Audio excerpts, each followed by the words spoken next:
Hello everyone, welcome back to another lecture video for biology. আজকে আমরা এই ভিডিওতে পড়বো হচ্ছে এনজাইম ইনহিবিটরস এর ব্যাপারে আর রাইবোজাইমের ব্যাপারে।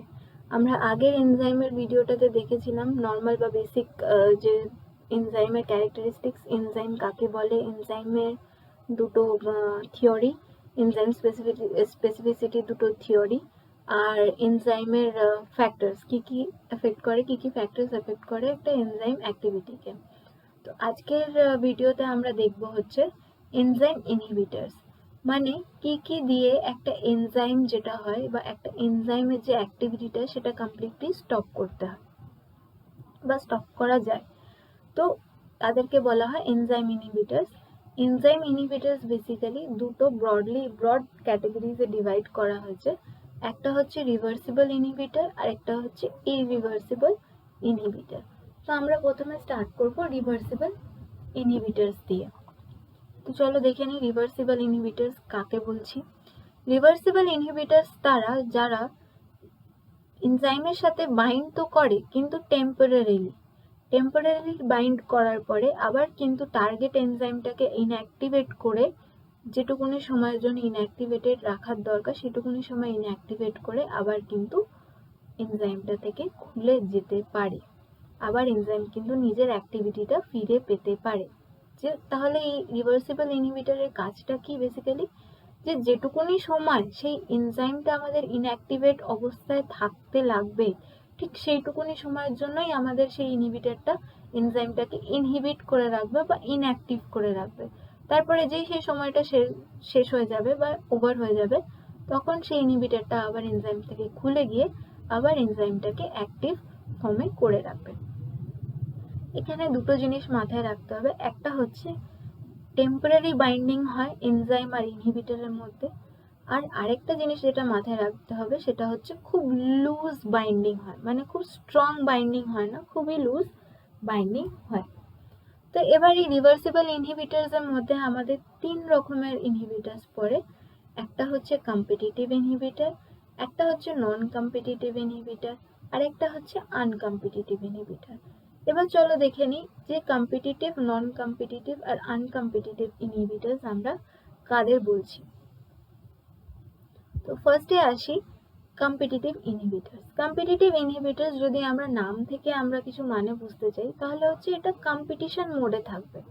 সেটা হচ্ছে কার সাথে কম্পিট করবে, কম্পিটিশন মোডে থাকবে তা তো বুঝলাম, তাহলে কার সাথে কম্পিট করবে, তাহলে কম্পিট করবে হচ্ছে সাবস্ট্রেটের সাথে, মানে এনজাইমটা মেইনলি যার সাথে বাইন্ড করার কথা তার সাথে কম্পিট করবে। তাহলে কম্পিট যদি সাবস্ট্রেটের সাথে করতে হয় তাহলে কি কি জিনিস মাথায় রাখতে হবে, দুটো জিনিস মাথায় রাখতে হবে। সেটা হচ্ছে কম্পিট করার জন্য একই রকম দেখতে হতে হবে দুজনকে, মানে সাবস্ট্রেট যেরকম দেখতে ঠিক সেই রকমই ইনহিবিটরটাকেও দেখতে হবে, ফার্স্ট পয়েন্ট। সেকেন্ড পয়েন্ট, এনজাইমটার অ্যাক্টিভ সাইটেই ইনহিবিটরটা বাইন্ড করবে। তাহলে একটা কম্পিটিটিভ ইনহিবিটরের ক্ষেত্রে কি হয়, ওরা সাবস্ট্রেটের মতনই দেখতে হয় আর ঠিক গিয়ে অ্যাক্টিভ সাইটেই বাইন্ড করে, মানে ওই ঠিক মিউজিক্যাল চেয়ারের মতন, মানে গোল গোল গোল গোল ঘুরছে সব, এবার তারপরে মিউজিক বন্ধ হলে যে চেয়ারটা পেলো সে বসে গেল, ওরকম করে কম্পিট করতে করতে লাস্টে যে বাঁচে সেরকম, ঠিক সেই রকম ভাবেই একটা ইনহিবিটর মানে কম্পিটিটিভ ইনহিবিটর যেটা, সেটা সাবস্ট্রেটের সাথে কম্পিটিশন করে করে ওই অ্যাক্টিভ সাইটে বসার জন্য কম্পিটিশন করে, আর এরকম ভাবেই সে একটা এনজাইমকে ইনঅ্যাক্টিভ বানায়। তো চলো দেখি কি কি বলেছে। Inhibitors directly compete with the substrate for the active site of the enzyme, active সাইটের জন্য কম্পিট করে। Structure of the inhibitor closely resemble with that of the substrate, এটাও বললাম ইনহিবিটরের যে স্ট্রাকচারটা সেটা সাবস্ট্রেটের সাথে রিজেম্বল করবে বা একই রকম দেখতে হবে। আচ্ছা, এবার inhibition depends on both the substrate and the inhibitor concentration, মানে এই যে ইনহিবিশনটা কি রকমের হবে, খুব ভালোভাবে ইনহিবিটরটা এফেক্টিভ হবে না খুব কম এফেক্টিভ হবে, সেটা ডিপেন্ড করছে কোন দুটো জিনিসের ওপর, সাবস্ট্রেট কনসেন্ট্রেশন আর ইনহিবিটর কনসেন্ট্রেশন। এবার দেখো একটা যদি দুটো তোমার সামনে বোল রাখা থাকে, এবার একটার মধ্যে চিনি আছে একটার মধ্যে নুন আছে, এবার যেটার মধ্যে বেশি থাকবে সেটাই তুমি দেওয়ার চেষ্টা করবে। ধরো তোমার কাছে যদি চিনি বেশি থাকে তাহলে তুমি চিনিটাকে আগে শেষ করার চেষ্টা করবে, তবে তুমি গিয়ে সল্টটা দেবে। ঠিক সেইভাবেই যদি সাবস্ট্রেটটা বেশি থাকে ইনহিবিটরের কম্প্যারিজনে, তাহলে কিন্তু ইনহিবিশনটা এফেক্টিভ হবে না, কারণ সাবস্ট্রেট বেশি, সাবস্ট্রেট ইনহিবিটরগুলোর সাথে কম্পিট করতে পারবে না। কিন্তু অন দ্য আদার হ্যান্ড যদি ইনহিবিটর বেশি থাকে সাবস্ট্রেটের থেকে, তাহলে কিন্তু ওই ইনহিবিশনটা এফেক্টিভ হবে, কারণ ইনহিবিটর বেশি আউট নাম্বার করে ফেলছে সাবস্ট্রেটকে, তাহলে খুব ইজিলি কম্পিট করে জিততে পারবে। যদি ইনহিবিটর জিততে পারে, যত বেশি ইনহিবিটর জিততে পারবে তত বেশি স্ট্রং ইনহিবিশনটা হবে। তা এবার একটা এক্সাম্পল দেখে নিই এরকম কম্পিটিটিভ ইনহিবিটরের একটা এক্সাম্পল, ম্যালোনেট। আচ্ছা, এখানে কিভাবে পড়তে হবে এটা একটু আমি বলে দিই। কম্পিটিটিভ যখন ইনহিবিটরস আমরা পড়ছি, তাহলে কিন্তু এই তিনটে পয়েন্ট খুব ইম্পর্টেন্ট, এই তিনটে মনে রাখতে হবে। তার সাথে একটা এক্সাম্পল, এত কিছু মনে রাখতে হবে না, খালি এটা কি, ম্যালোনেট is a competitive inhibitor of the enzyme succinate dehydrogenase, মানে ম্যালোনেট কাকে ইনহিবিট করছে, সাকসিনেট ডিহাইড্রোজেনেসকে। এই দুটো জিনিস মনে রাখতে হবে, ব্যাস, আর কিছু মনে রাখতে হবে না। এই সাকসিনেট ডিহাইড্রোজেনেস কি করছে, সাকসিনেট থেকে ফিউমারেটে কনভার্ট করে। তো এই জায়গায় ম্যালোনেট গিয়ে বাইন্ড করে কি হয়, এই সাকসিনেট থেকে ফিউমারেটে আর কনভার্ট করতে দেয় না, এখানেই স্টল করে রেখে দেয়। ঠিক আছে, এই গেল আমাদের কম্পিটিটিভ ইনহিবিটরের গল্প। এবার আসি নন কম্পিটিটিভ ইনহিবিটর কি বলছে, তাহলে নাম দিয়েই তাহলে যাই। এগুলো নাম দিয়ে যদি এরকম ভাবে বুঝি, তাহলে মাথায় রাখতে আর মনে রাখতে খুবই সুবিধা হবে। সেটা হচ্ছে নন কম্পিটিটিভ, মানে আগেরটা যেরকম কম্পিটিশনে পার্ট নিচ্ছিল, এটা নন কম্পিটিটিভ, কোনো কম্পিটিশনে পার্ট নেবে না, খুব শান্ত একটা বাচ্চা। তাহলে এখানে কি হয় দেখো, এখানে কিন্তু ইনহিবিটর গুলো যেরকম কম্পিটিটিভের ক্ষেত্রে অ্যাক্টিভ সাইটেই বাইন্ড করছিল ইনহিবিটর গুলো, এখানে কিন্তু ইনহিবিটর গুলো অ্যাক্টিভ সাইটে বাইন্ড করে না, অ্যাক্টিভ সাইট ছাড়া অন্য একটা জায়গায় কিন্তু বাইন্ড করে। ঠিক আছে, এই বাইন্ড করার ফলে অন্য একটা জায়গায়, বা ইনহিবিটর বাইন্ডিং সাইট বলে সেটাকে, ইনহিবিটর বাইন্ডিং সাইটে বাইন্ড করার ফলে কি হয়, এই যে অ্যাক্টিভ সাইটটা আছে, যেটা এনজাইমের যে একটা স্পেসিফিক অ্যাক্টিভ সাইট আছে, সেটা অন্যরকম দেখতে হয়ে যায়, সেই জন্য আর সেখানে কোনো সাবস্ট্রেট বুঝতে পারে না। এটা যদি একটা খুব ফানি এক্সাম্পল দিই, সেটা হচ্ছে ধরো কোনো দুটো বেস্ট ফ্রেন্ড, এবার খুব ভালো বন্ধুত্ব, এবার একটা বেস্ট ফ্রেন্ডের কি হলো, একটা বেস্ট ফ্রেন্ডের গার্লফ্রেন্ড হয়ে গেল। এবার সেই গার্লফ্রেন্ডের সাথে সে ঘুরছে সারাক্ষণ, এবার সে আর তার বেস্ট ফ্রেন্ডকে টাইম দিচ্ছে না, তাহলে কি হলো, সেই সেই যে লেফট ওভার বেস্ট ফ্রেন্ডটা, সেটা চিনতে পারছে না নিজের আরেকটা বেস্ট ফ্রেন্ডকে, যার গার্লফ্রেন্ড হয়ে গেছে। ঠিক সেরকমই ব্যাপার, যে এই ইনহিবিটর বাইন্ড করার জন্য এই অ্যাক্টিভ সাইটটা এমন করে চেঞ্জ হয়ে যায় যে সাবস্ট্রেট আর চিনতে পারে না। তো সাবস্ট্রেট যদি নাই চিনতে পারে, তাহলে কার উপর বসবে, কারোর উপর বসতে পারবে না, তাহলে হয়ে গেল একদম শেষ, ইনহিবিটরটাই ইনঅ্যাক্টিভ হয়ে গেল। আচ্ছা, এখানে কিন্তু ইনহিবিশনটা টোটালি ডিপেন্ড করে হচ্ছে ইনহিবিটর কনসেন্ট্রেশনের উপরে, সাবস্ট্রেট কনসেন্ট্রেশনের উপরে কিন্তু ডিপেন্ড করে না, যেহেতু এটা অ্যাক্টিভ সাইটে গিয়ে বাইন্ড করছে না, এর জন্য খালি ইনহিবিটর কনসেন্ট্রেশনের উপরেই ডিপেন্ড করে, কারণ যত বেশি ইনহিবিটর হবে তত বেশি এনজাইমের মধ্যে গিয়ে বাইন্ড করবে, আর তত বেশি অ্যাক্টিভ সাইটগুলো চেঞ্জ হয়ে যাবে, মডিফাই হয়ে যাবে, যেখানে যতই তুমি সাবস্ট্রেট কনসেন্ট্রেশন বাড়াও তাও কিন্তু কোনো কাজ হবে না।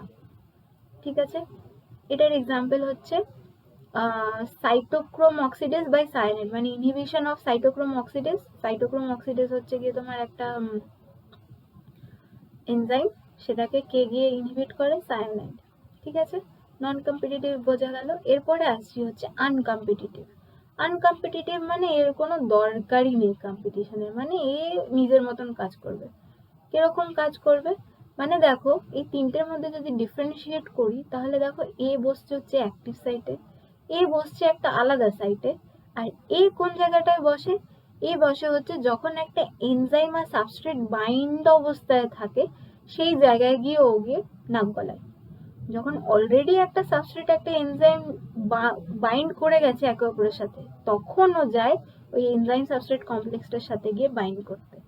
তো সেই জায়গায় গিয়ে এমন করে বাইন্ড করে, তাতে তাদের কোনো মানে যে স্ট্রেনটা পড়তো অ্যাক্টিভ সাইটে বসার পরে, যে প্রসেসটা হতো, সেই প্রসেসটাকে হল্ট করে দেয় বা স্টপ করে দেয়, যার কারণে কোনো ইনহিবিশন মানে কোনো রিয়াকশন টেক প্লেস করতে পারে না, খালি ওই ইনহিবিশনটাই কাজ করে। এখানে দুটো জিনিস যেটা মাথায় রাখতে হবে, একটা হচ্ছে এটা কিন্তু কোনো সময় আনকম্পিটিটিভ ইনহিবিটর কিন্তু কোনো সময় ফ্রি এনজাইম মলিকিউলের ওপর বসে না।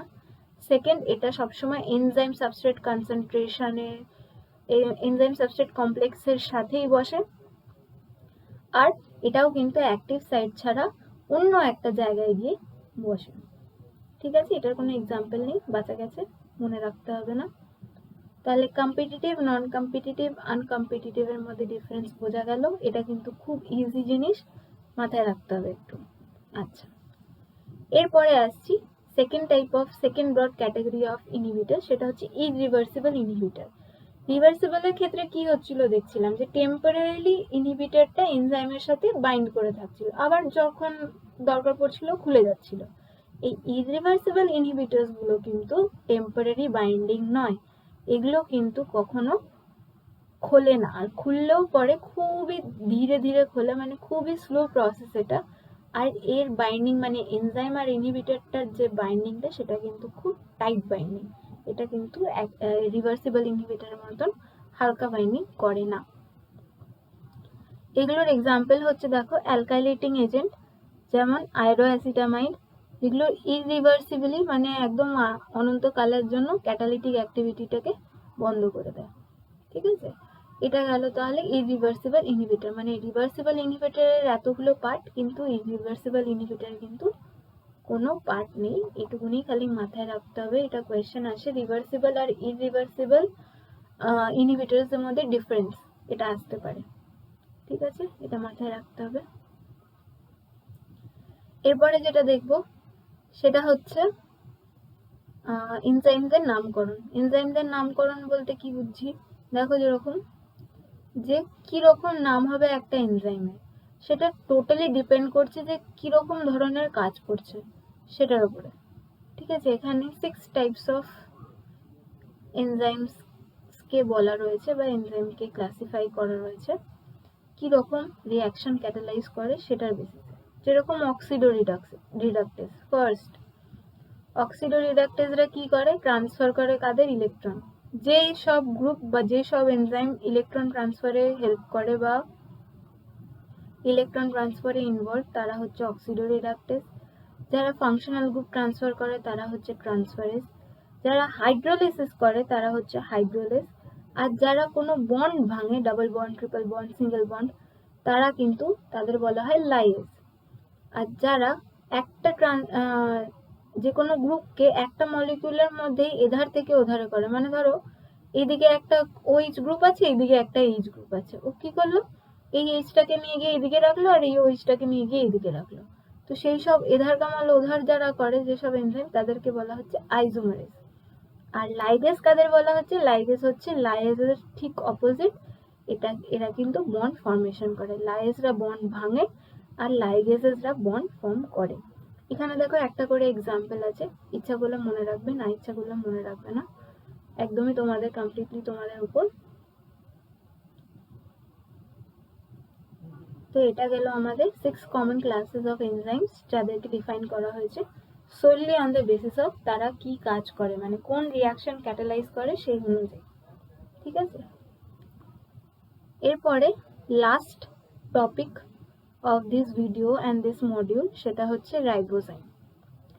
রাইবোজাইমের কাজ কি, রাইবোজাইম জিনিসটা কি, রাইবোজাইম খায় না মাথায় দেয়। রাইবোজাইম হচ্ছে একটা আরএনএর একটা পার্ট, মানে ধরো আরএনএ তো আমরা বিভিন্ন রকমের পড়েছি, যখন ডিএনএ আরএনএ পড়ছিলাম তখন আমরা বিভিন্ন রকমের আরএনএ মলিকিউল দেখেছি, এমআরএনএ, আরআরএনএ, টিআরএনএ, এরকম বিভিন্ন ধরনের আরএনএ দেখিয়েছি। তো এই আরএনএ যেগুলো মেসেঞ্জার হিসাবেই কাজ করে না, কিন্তু প্রোটিন সিনথেসিসেও হেল্প করে, ডিএনএ কে সাহায্য করার জন্য, তারা অলমোস্ট কি হয় বলতো, রাইবোজোম বেসিক্যালি হচ্ছে অনেক কটা রাইবোজোম একসাথে। ঠিক আছে, এগুলো হচ্ছে রাইবোজোম। এই এনজাইমগুলোকে ক্যাটালাইজ করে যে, বা এই যে ফর্মেশনটাকে যে ক্যাটালাইজ করে, তাদেরকে বলা হয় রাইবোজাইম।